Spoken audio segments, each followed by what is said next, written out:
so that you may be able to check us out. Good evening, good evening, good evening. This is Reginal Drummer, the Peaceologist, and welcome to another episode of We Are Ready, where we focus on making sure that we stay ready so that we don't have to get ready. That could be a pandemic, or a pandemonium, or any situation at hand. And a lot of times we have to put ourselves in position so that we can prepare ourselves, our family, and people within our community. A lot of times we might focus on those things that might not happen. Uh, I say things that might not happen, things that you have to prepare for, storms, or different things, how to put yourself in position so you can survive a catastrophe. And most people are not going to face that in their lifetime, but it's good to prepare. But tonight, we're focusing on something that is right here in our lives, and it's called artificial intelligence or artificial intelligence. I'm going to be bringing some people on board that will share some things with us. So I encourage you to make sure you like, share, subscribe, and call a friend and be ready to get in the comment session. Uh, as we look at artificial intelligence, it's perceiving, synthesizing, or interfacing information demonstrated by machines as opposed to intelligence displayed by humans or by other animals. Example tasks in which this is done include speech recognition, computer vision, translation between natural languages as well as others, mappings of input.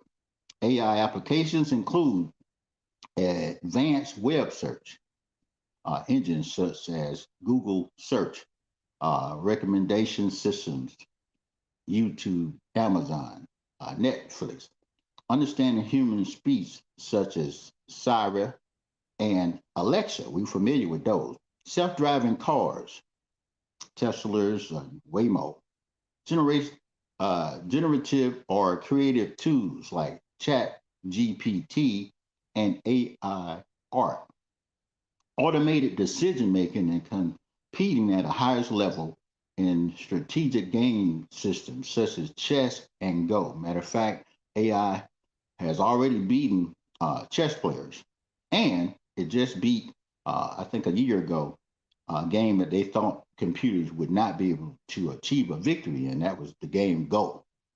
As machines become increasingly capable, tasks considered to be or require intelligence are often removed from the definition of AI, a phenomenon known as AI effect. For instance, optical characters recognition is frequently excluded from things considered to be AI. These are the things that identify you when you get to your computer and you put your face up there, and it automatically recognizes who you are.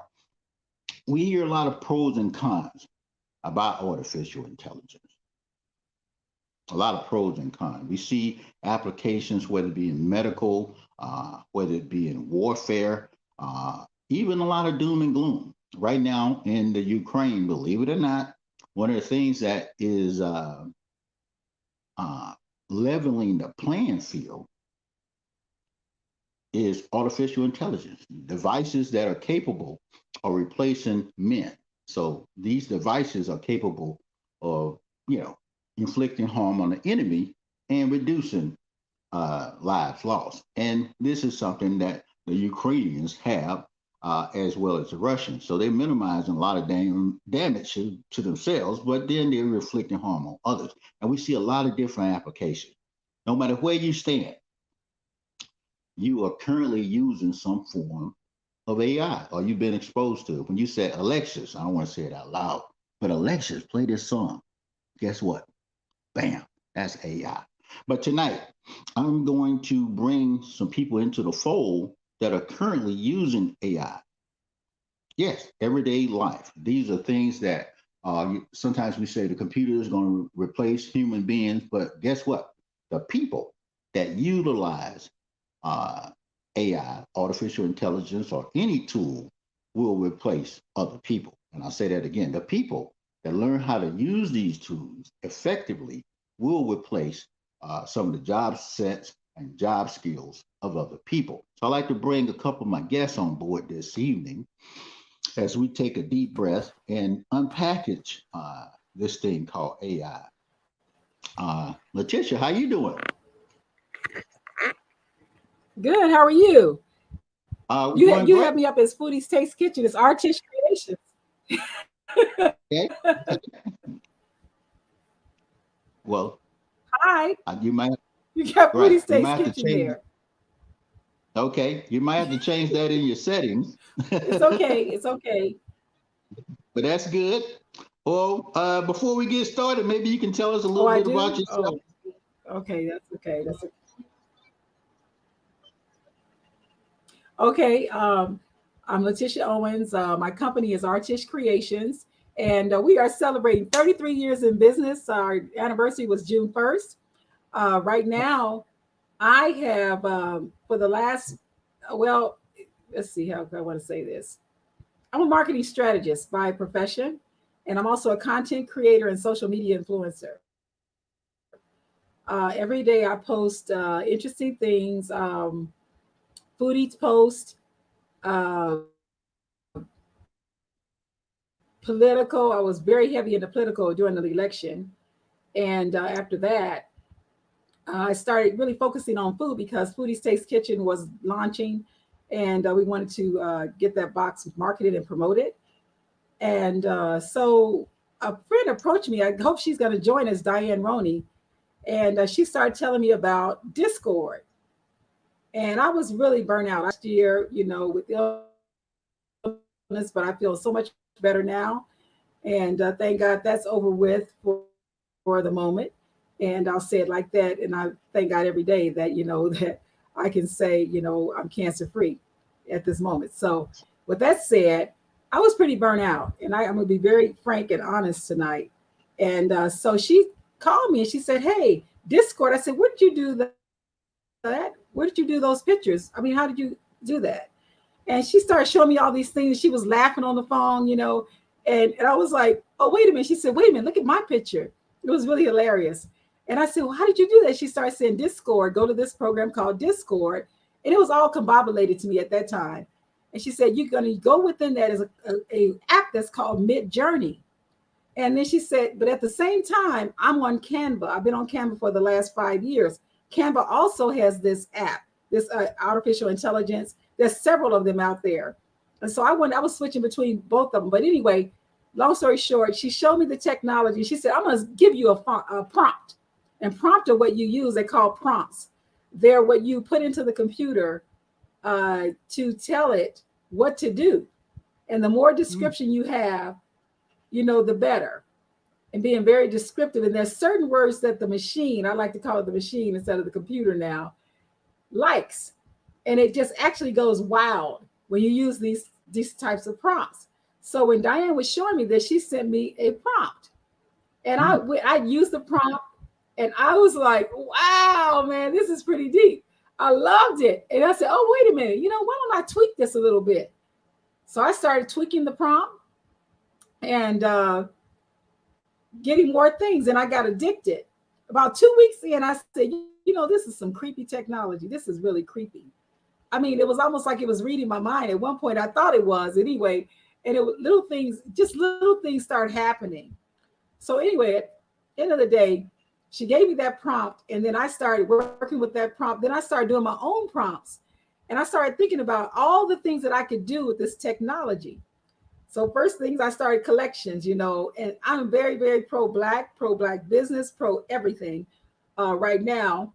And whatever, we won't get into all that. But we'll say this: we need more white meat. We need not. What did I say? We need more black images in the marketplace, and that was really, really important to me. That everything that I did was going to have a black face on it. So every prompt that I made, everything that I was going to show people, I started out and I was just doing these beautiful women. Then I said, "You know what? Like I'm wearing my 60s dress today. So Okay. I'm real big in this 60s. I call it 60s modern. I want to take this technology for me and I'm going to twist it. I want to take, 1920s and make it stylish. And then when all these images started coming out of the computer, I would sit back in my desk like, "Oh my God, this is like, what? What?" It was just insane. the things that I was creating, the people were getting so excited online. It changed my whole business life. I would be up in my phone at night in bed, just writing things to see what it was going to do. And so I just keep getting better and better. And then I joined they have forums on there, and you learn things from these forums. You learn different techniques. There's certain words that you have to use. And so I'm picking up these words now. I'm joining in the chats with the newbies, and not joining in the chat exactly. I'm just observing, what's going on. I'm looking at what they're doing. I'm trying to learn everything I can about it. So I've created a Black Queen collection. I created my own coloring book, and I'm coloring her now too. This was done with AI. You see it? That was done with AI, and I'm coloring her to show people. I want these jazzy divas.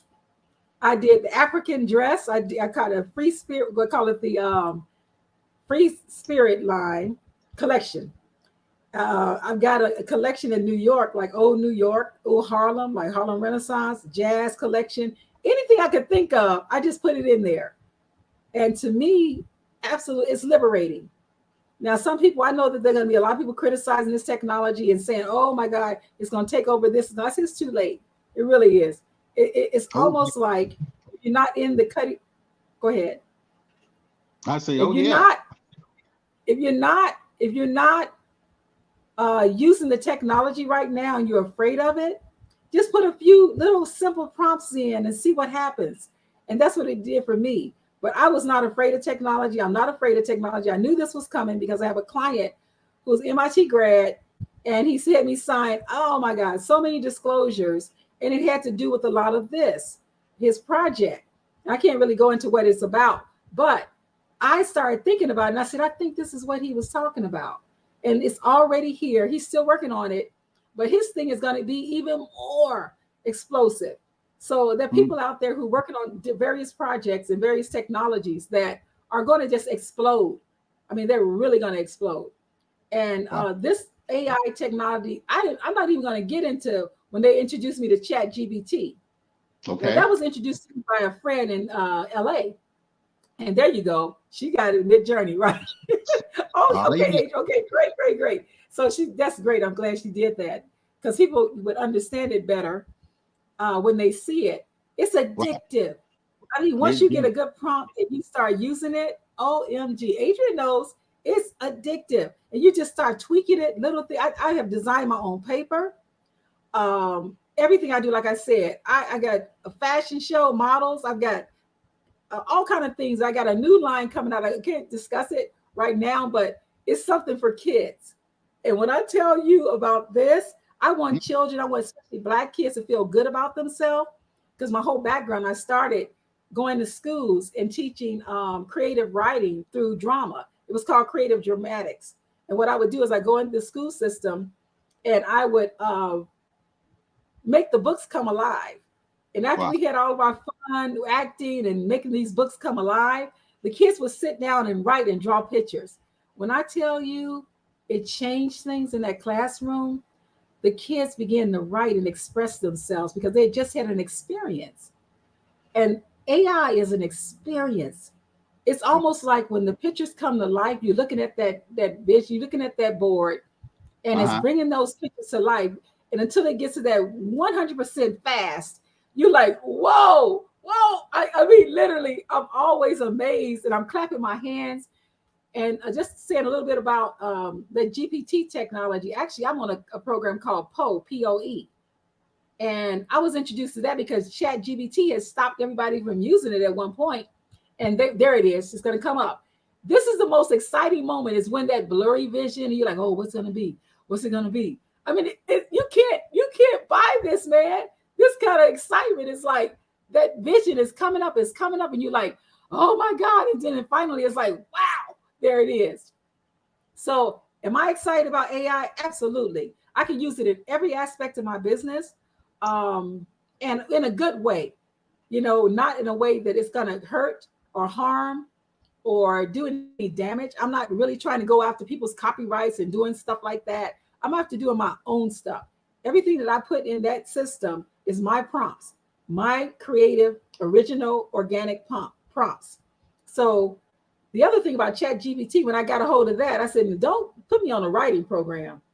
I was talking to it and telling it what I wanted. And by the time I think I had wrote 10 books with that. And I was like, okay, Well, 10 how-to books. They were educational books. now you just said something, because a lot of times people are thinking about what they can do. Whether it's young people just graduating from school, trying to find some things. One of the things that we find out, this actually speeds up the learning curve. Okay, it's kind of like in the Matrix. You remember when Neo, anytime he wanted to learn something, they would input it upload it into him, and Right, right, he would be able to do these things. When you look at a lot right. of the jobs, when you look at translation, one of the things I think, especially with Chat GPT and GPT-4 and 5, you've got, I think the first one was dealing with just text. All it did, you text something and the computer started interacting, predicted text, all that type of stuff. And next one was, I think, visual uh, and audio. When visual and audio came in there, that gave it the capabilities of interacting more on a personal level with so many people. And it's got the opportunity to be like everybody that was ever on the internet, because it can get ideas and thoughts and all this type of stuff. This technology is acquiring all that information. So when you put something in there, and when you can make it clear, the clearer you make it, it's like getting a genie out the bottle and you telling the genie what you want. The better you are at defining those things, the better those situations become. And you put yourself. We see some stuff up here. Just hi Chat GPT. This is good. It can do stuff like you can ask it Gosh, I'm questions. on a live show right now. You can get it Can you to hear me? make Can I call you back after so the show? much that you can It's do very to important. I need to talk to make you. it what it needs to do versus It's really important. I'm gonna text you, okay? I'm gonna text you look, kind of what it's about. you just put out Okay, Google, thank you. give me this information. But now you can interact, and you're interacting and it's filling everything in. Just like right here, if you say you want to write a book or a comic book or anything, you say, I want the character to be XYZ. He wants to be fast. He needs to be capable of so much. That's going to speed up the process to writing books, whether it be children books, fiction books, even biographies of people.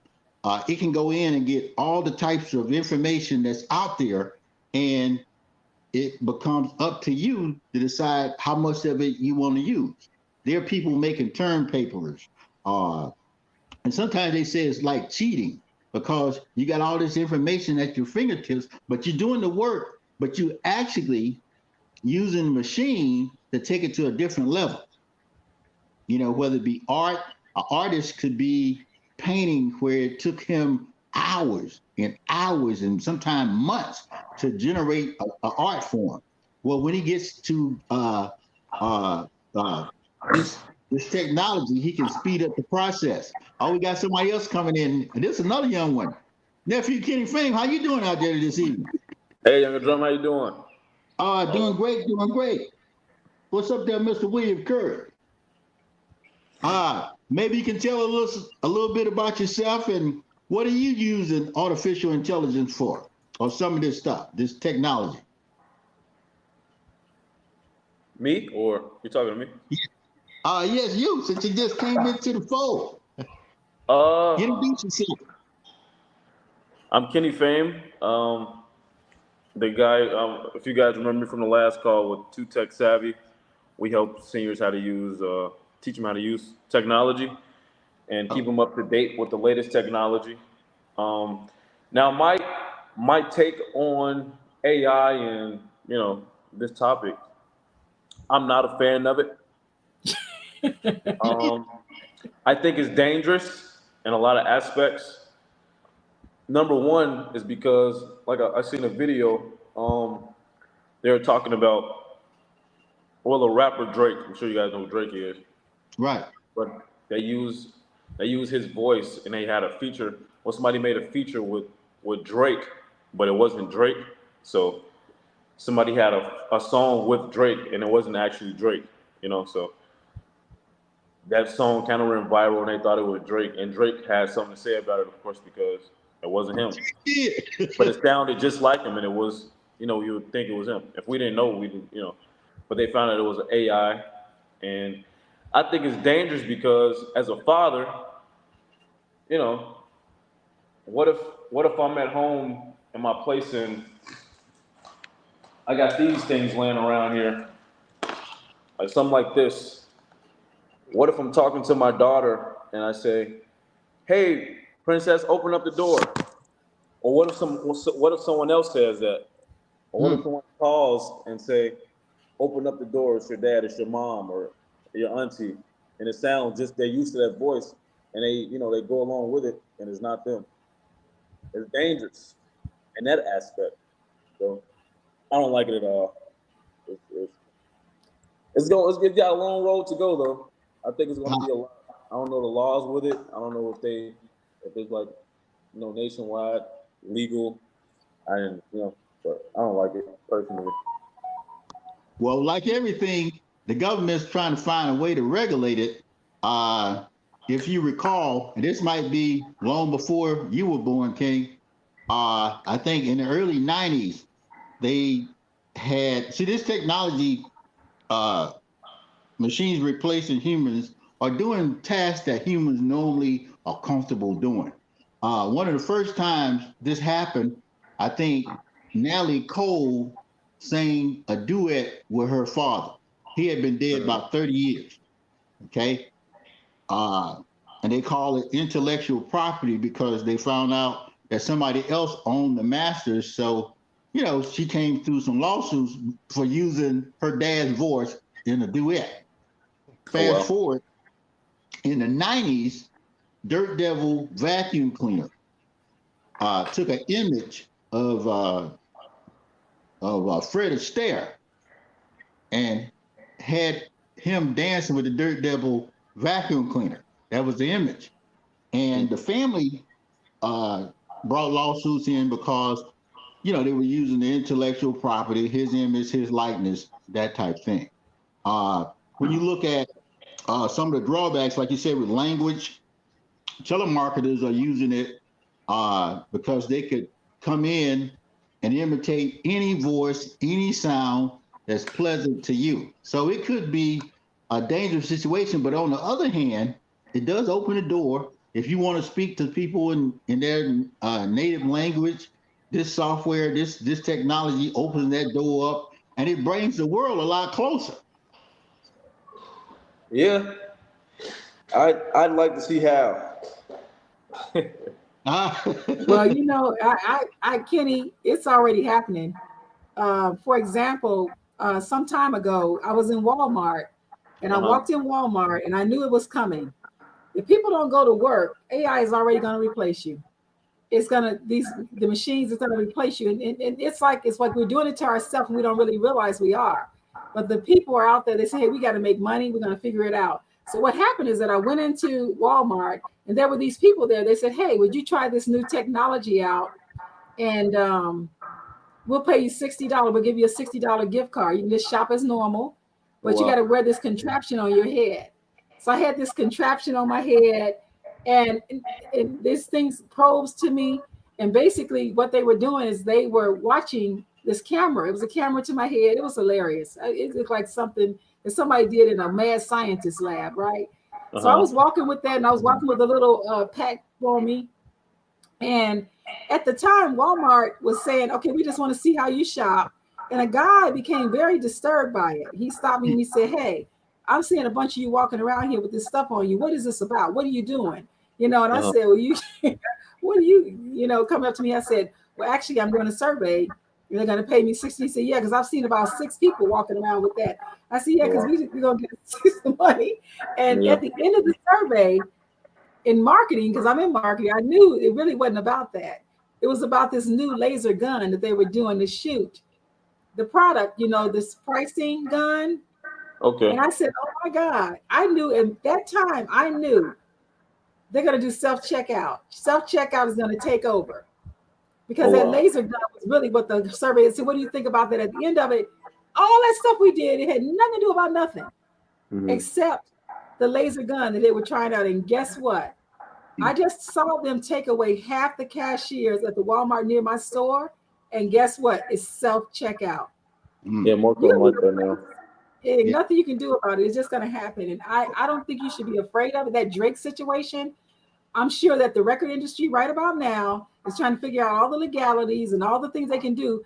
They're behind yet again, just like they were in social media.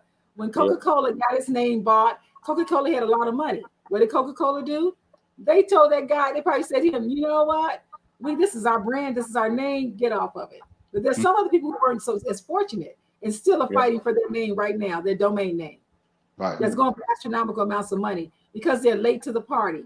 If people stay up with technology, like you said about that, if it gets to that point, you're going to have to do some parameters inside your house to protect your daughter from you listening to somebody that's not you, or you just get rid of that contraption, just don't have it.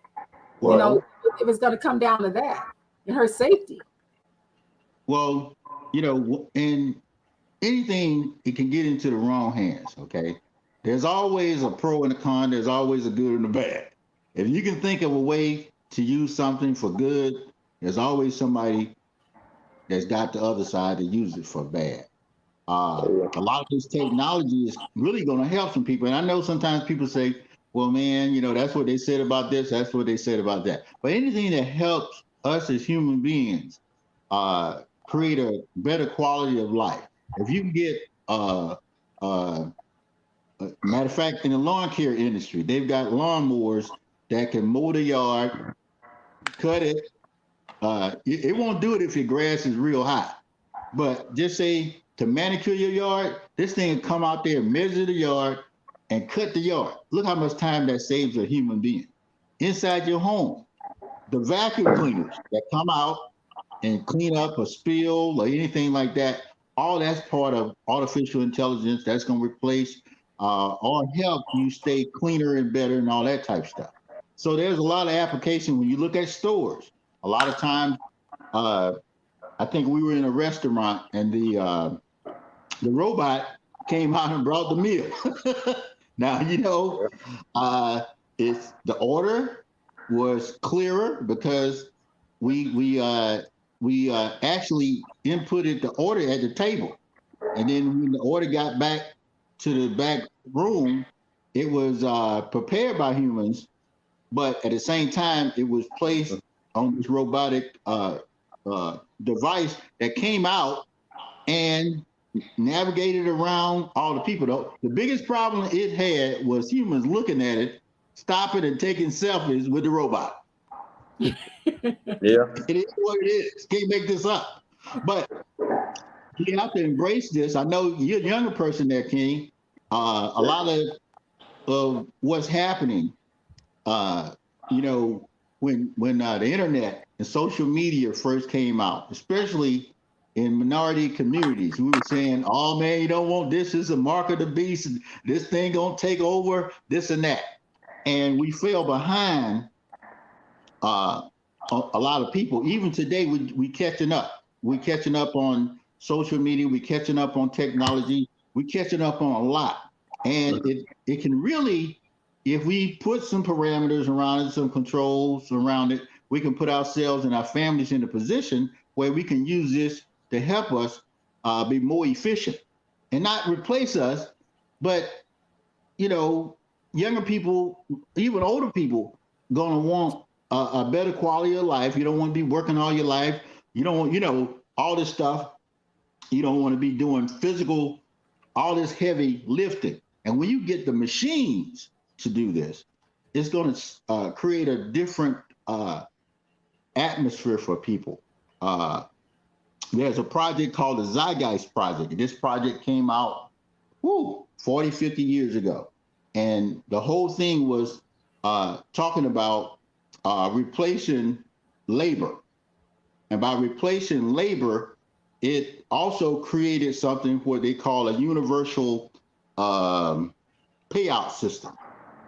That universal payout system, which was created What's up there, Miss Diana Roney? I got to bring you in here. But that universal payout system, because people didn't have to work, they were being paid and compensated, so they didn't have to do a lot of the heavy lifting stuff. But Miss Diana Roney, how you doing this evening, my sister?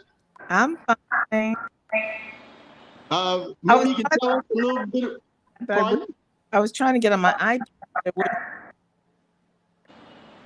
Okay. Well, maybe you can tell us a little bit about yourself and what are you using artificial intelligence for? You know.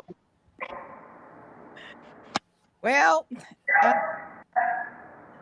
I'm using artificial intelligence for my digital AI art.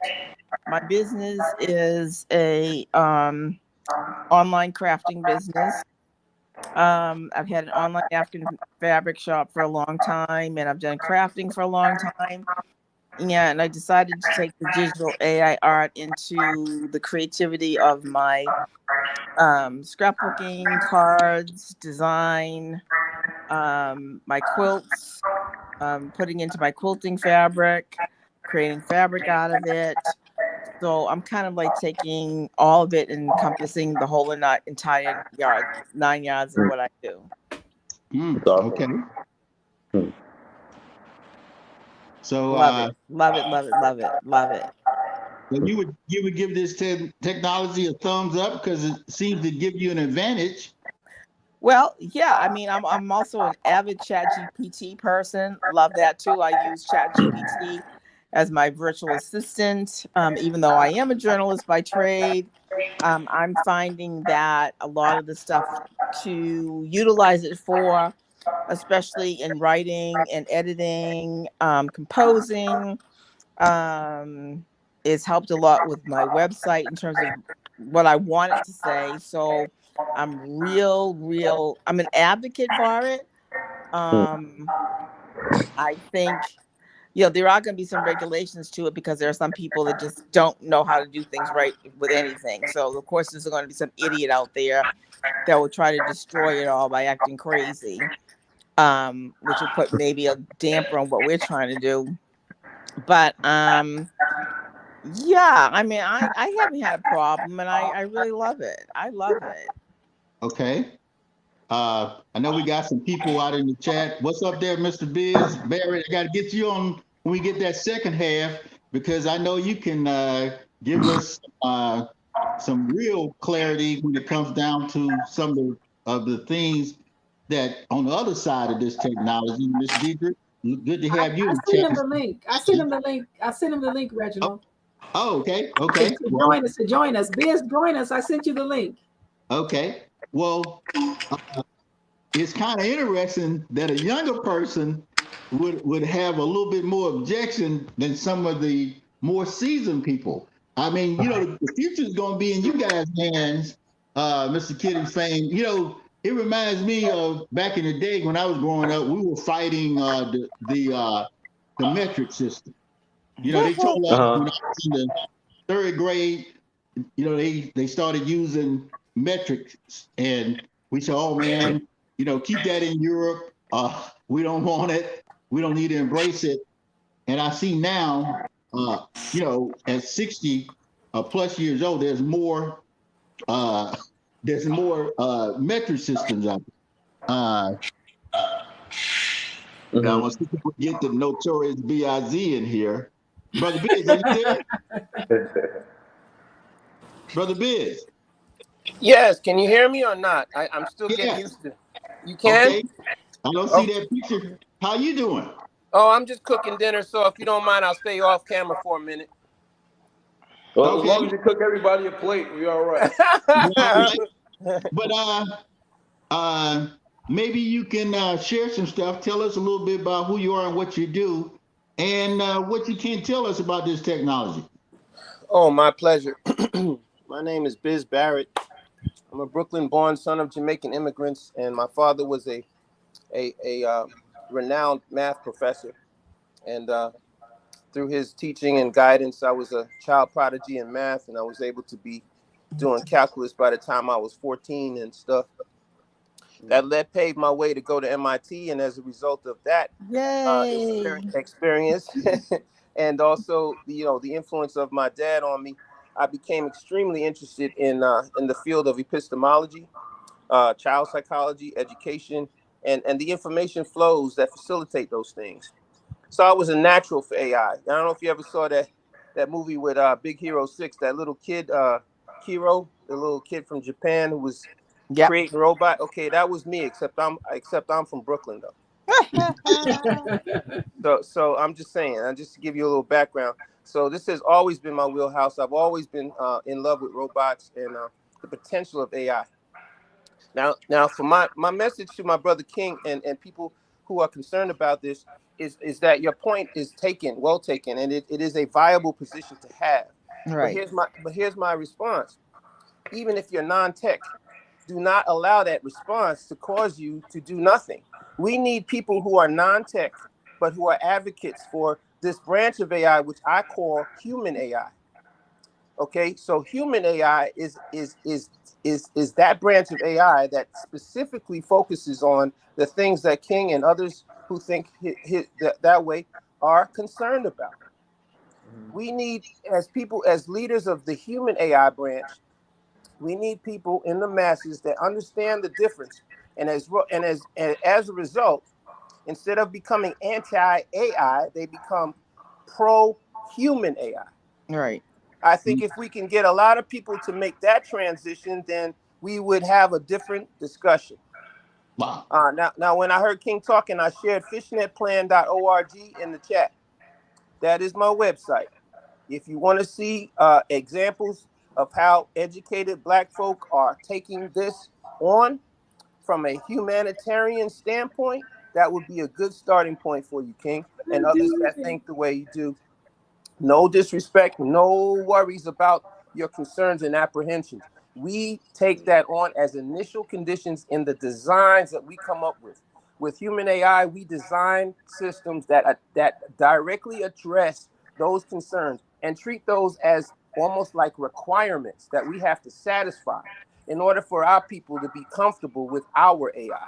So I would just that'd be my first point is for people who are taking somewhat of a direction from me on this, because I am a leader in this space and this is my wheelhouse. Okay, just follow me on that. Feel free to follow me on social media. Feel free to join my club called the Biz Connect on Clubhouse, and follow me there. And then if you go into that, once you become part of my group there, you'll be able to listen to replays of rooms that we did on the subject, where we talk about the hope for human AI, and we directly address the concerns about people who are worried about losing their jobs to this technology. Hmm. So I'll quote from that real quick, because I want to make the same points here. The future of human AI means that all of your concerns are directly addressed from the standpoint of human beings. And all the systems and apps and technology we innovate is to alleviate the concerns that some of our people have that technology will become abusive to us as human beings.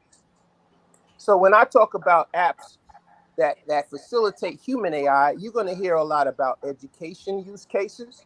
You're going to hear about the sustainable goals.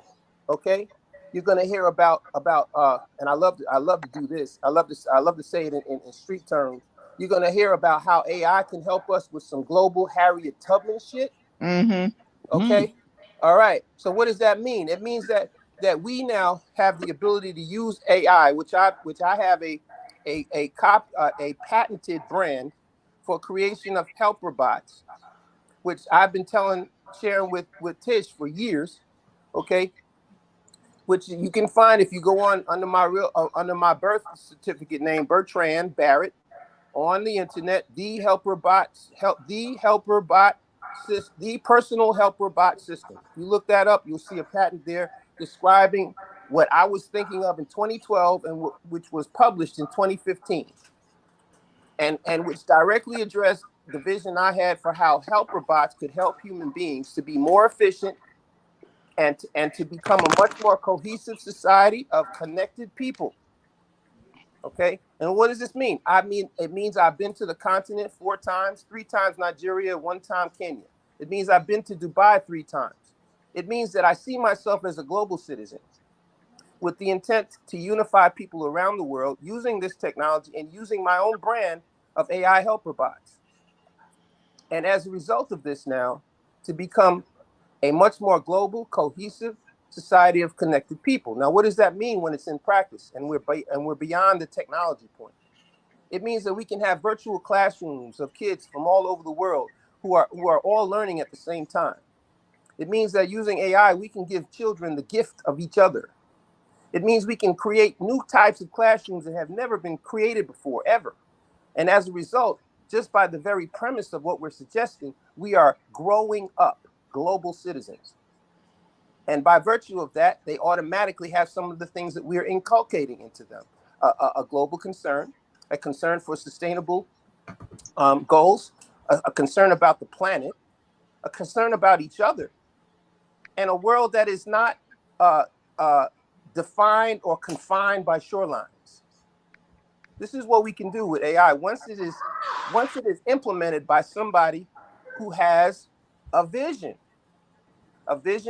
just as compelling as Obama, as Martin Luther King, as any leader that you have ever heard. Now, this is not something I'm going to go wear a t-shirt and say I'm a leader, but just look at my credentials, look at where we are in society, look at what's happening in society, and you might get a sense of who I am and what it is that I'm supposed to be doing with my life. Trust me, King, you're going to have AI that works like monster.com, except you won't have to go to a website. Your personal helper bots will say, you'll say to them, I don't have a job right now. And your bots will go to work. I use this example in the room that we did for the hope for human AI, the hope for human AI. Mm-hmm. On that question, we answered and we said, number 1, embrace the change. In other words,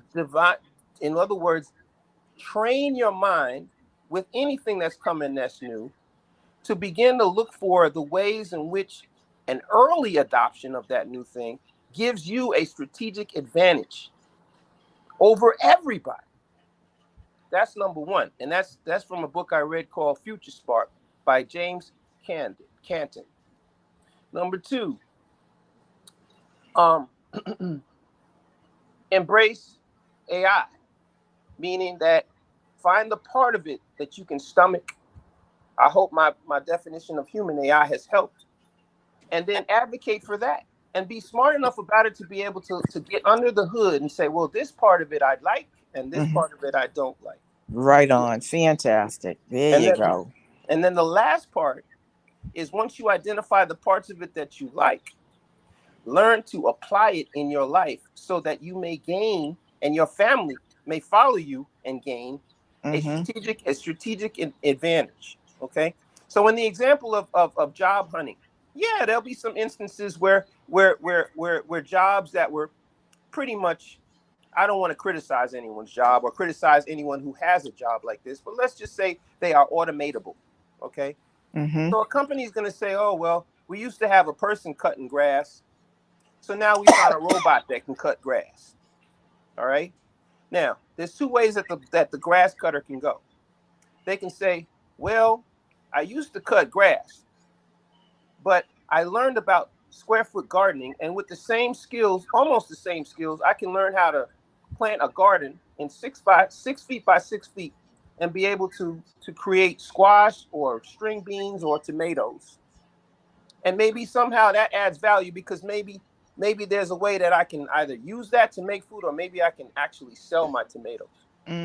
Just saying, just making an example now. So that's for the person who's resourceful and says, okay, well, maybe this is a sign. Grass cutting ain't for me no more. It can be done by a robot now. So maybe there's some intelligence left there where I can apply myself and actually become still working with my hands, still tilling the land, still working with soil, and seeds, but this is a different way of doing that produces a different kind of product. And maybe I might be able to actually make more money if I master square foot gardening. That's embracing change and taking it as an opportunity, being future smart, like the book I said, Future Smart by James Canty. Okay, now there's also the one who says, nah, look here now. And I ain't criticizing this person. My daddy was a grass cutter, and his daddy was a grass cutter. We some grass cutters. That's our name. We Joe grass cutters. That's what we do. I ain't willing to change nothing. Okay. Well, you know, if this person just embraced AI, here's what human AI would do for Joe grass cutter. Okay. And AI will look at things and the way AI works, it understands things in terms of a taxonomy. Almost like if you ever study like animals and they have, you know, the file and the class of animal that it is. And, you know, I don't know if you ever studied that, but it understands things like a taxonomy. So it's going to see grass. And when it looks through its definition of grass, it's going to say, oh, grass is a green, organic, green thing, green plant that grows. So if you say that you're a grass cutter, it's going to say, oh, you're a person that has the skill, who knows how to cut and make tidy, you know, and make, you know, keep organized and, you know, whatever the word is, you know how to cut green plants that grow. Okay, then it's going to say, what are other green plants that grow? It's going to say, oh, there's a thing called a weed, which is also a green plant that grows. And it's going to suggest back to you that because you're a grass cutter, that based on the skills you have without having to change a thing, you also have the ability to get weed cutter jobs. Then the AI, which is designed by a human AI practitioner like yours truly, the notorious B.I.Z., okay, it will come back and say, oh, King, you know how to cut grass, which means you are a weed cutter also. But I have some weed cutter jobs right in your backyard. Did you know that? You could make 50 cents more an hour doing this job over here by this person, and all they need is a weed cutter. I'm making an example now, all right? Just showing you how AI is thinking. Once AI is released in the capacity of a human aid, and once we can get past the fear of it and begin to embrace the human AI aspects of it, we now become much more empowered because the tools themselves will become aids that make us smarter and more efficient and faster. And in many cases, if we would just get over the fear, we would find that the exercise of having been challenged results in us taking action and moving in it. And as a result, becoming smarter than we were before, which means more marketable than we were before, which means we're going to make more money than we did before. Wow. This is the way that this can happen if we allow it to happen, you know? And so it's fundamental to everything I'm saying, even if I brought it back to the scripture that talks about what fear is versus what faith is. You know, fear and faith are yin and yang. Yep. The more faith you have, the less fear you have. The more fear you have, the less faith you have, man. Right. So the point is to displace that fear with faith. That's the first thing, so that at least you can work, you can operate. Then apply these things that I'm sharing with you and go out and become an expert in finding ways to utilize it to help human beings. Right. And then whatever you learn, pass it on to other human beings so that we can become increasingly a smarter race of people. Right. Yep. And Biz, this is my wheelhouse, man. Go ahead. Biz, one of the things, and I saw this. What's up, Kenny? McCray joining us. For everybody over on Facebook joining us on Instagram. But one of the things, you know, most humans are worried about AI replacing them or some computer generated something. But what's going to replace most people is the people that utilize this technology to replace other people. Okay? Now you can take, it could be a young student, it could be a old head like myself. And I said, whoa, what can to increase my capabilities? I don't have to be a master at this, whether it's writing books, comic books, doing art. You know, people say, well, I've been painting for 40 months and I can generate something that will be just as good or better than that particular person. So anytime we can use technology to enhance our capabilities, speed up the process, and put us in a better position. But someone else now, give us some stuff. And Kenny, I know we're not here to change anyone, but we're here to expose some things so that put ourselves into a better position. You guys with me? Oh Yes. yes. Yep. So what's on your mind? Well, first of all, he should be head of the AI committee. Yeah, yeah. You made some great points, man. I appreciate it. I'm sure we all do. You made it make sense. Like I said in the beginning, I'm not completely against it, but you know, there's pros and cons for everything. So everybody got to consider that with everything. So I Right. mean, anything, of course. So yeah, man. It's hey, I have nothing really much else to say about it.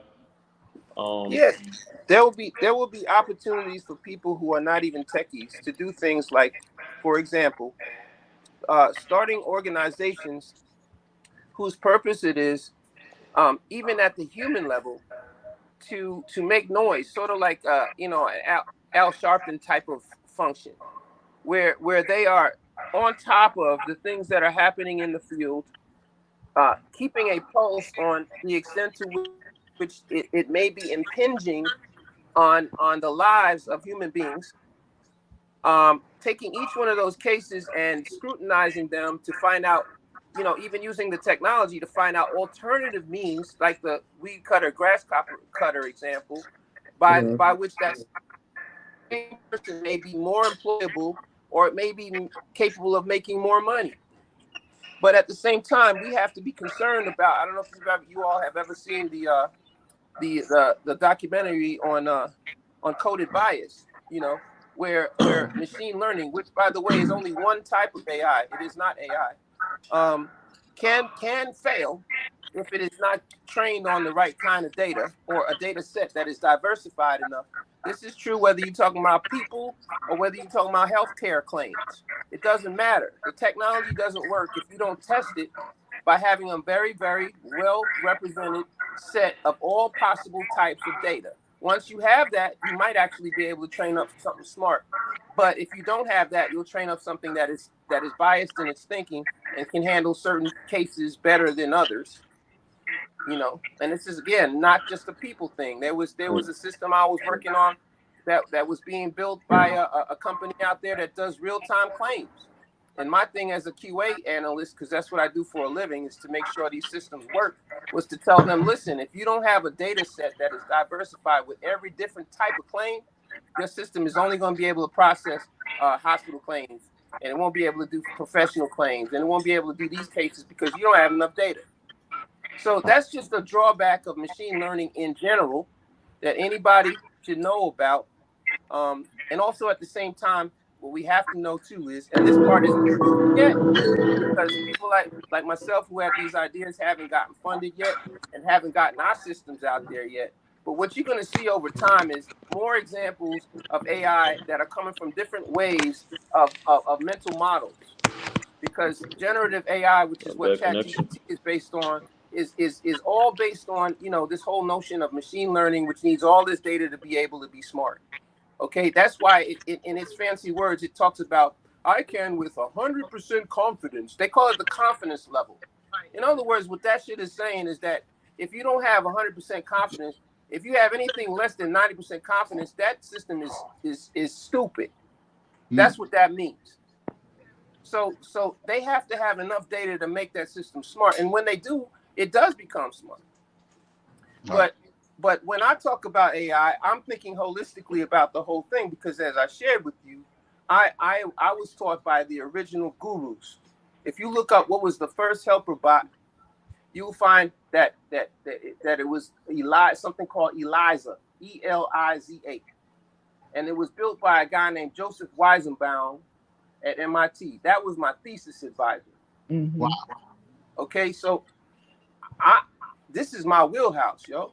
Saying, and so I know what I'm talking about, and so this is just the first example of AI that has hit the masses.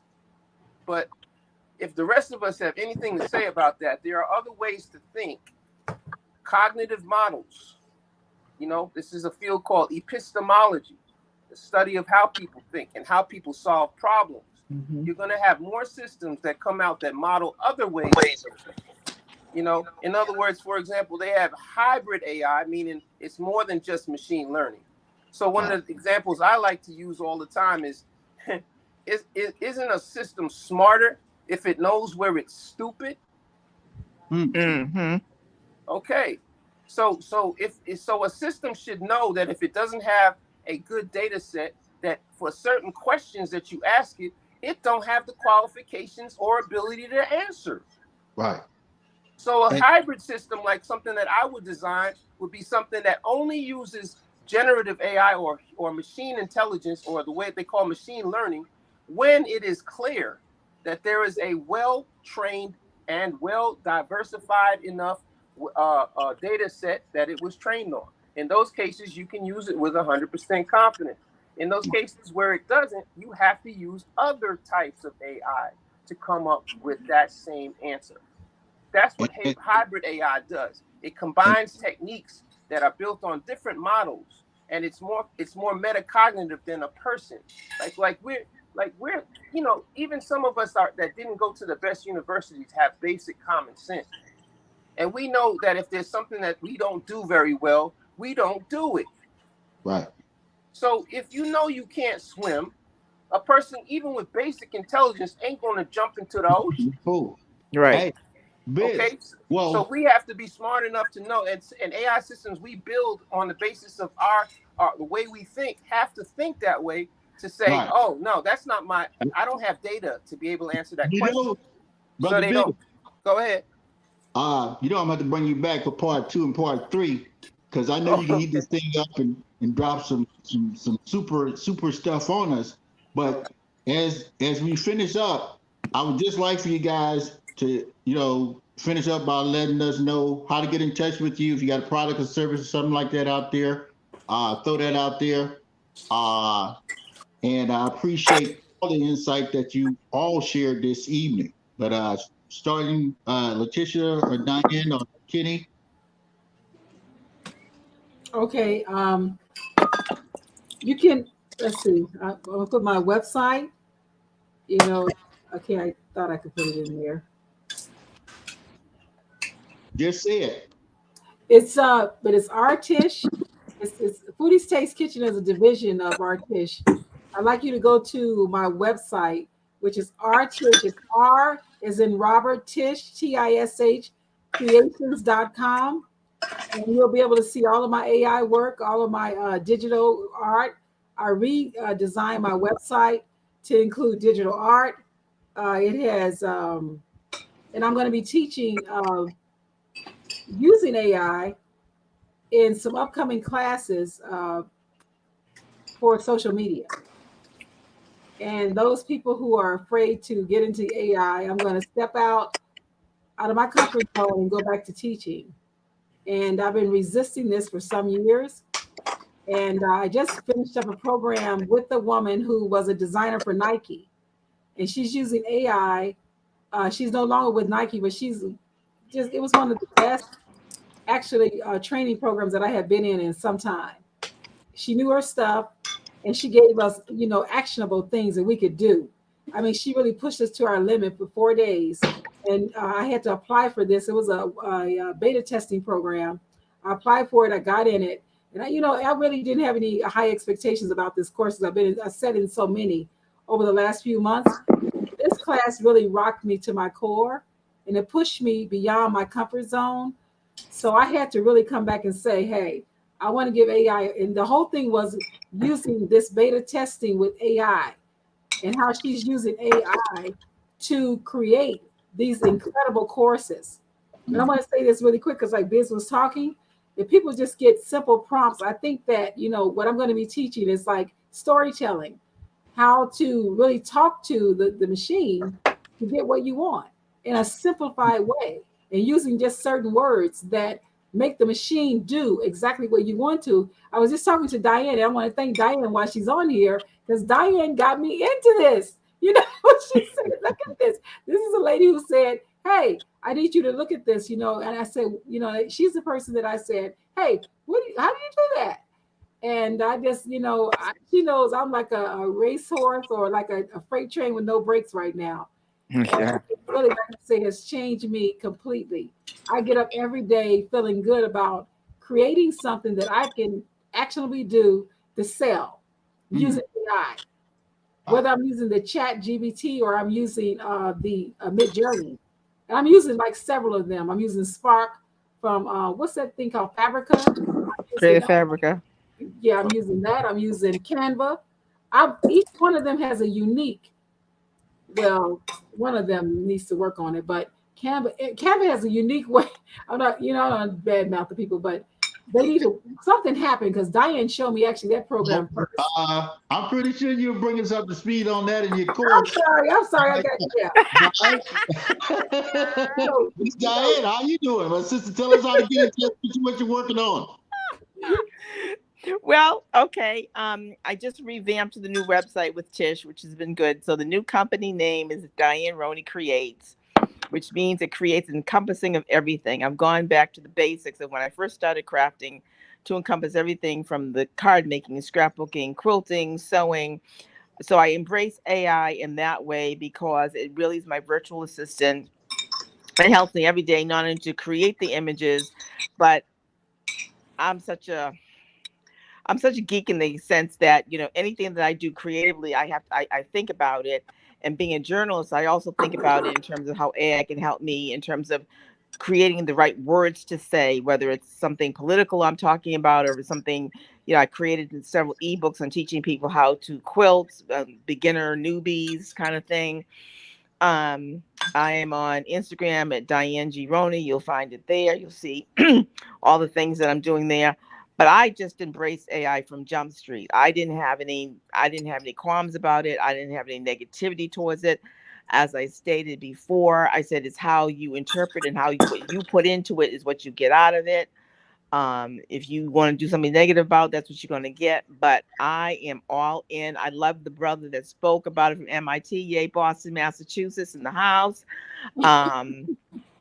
It's just something that I feel if we utilize it right, put the right mindset with it, you will be able to see that I don't think it's going to take away from anybody having a job. I think it's going to only enhance what it is you're doing. And I think those who embrace it will be the ones that will move forward with it and prosper with it. Thank you. Kenny Frame, I know he has a company that helps seniors embrace technology. We'll put that out there. He just dropped because he had a bad reception. But the Notorious B.I.Z., finish it up. Tell us how to get in touch with you. Oh, sure. Can you hear me? Yes, sir. Okay, sure. Yeah, I'm available at bizbarrett.com, bizbarrett.com. That and all platforms under the name Biz Barrett. You can find me there. And pretty much the website is an anthology of all my accomplishments to date. It goes into my different, personalities. Because I do music. I'm an artist. I teach, in different aspects of me. But I think all of those that come together to create this Biz Barrett gumbo that's just ripe for these times and ready for the metaverse and ready to lead my people fearlessly into this new technology, with the right checks and balances in place, with the right feedback, like Kenny was providing, taking to heart, and all of those concerns addressed in our approach for how we handle this and how we move forward as a much more cohesive society of hyper-connected people. I love it. I'm on your webpage now. It's beautiful. Thank you.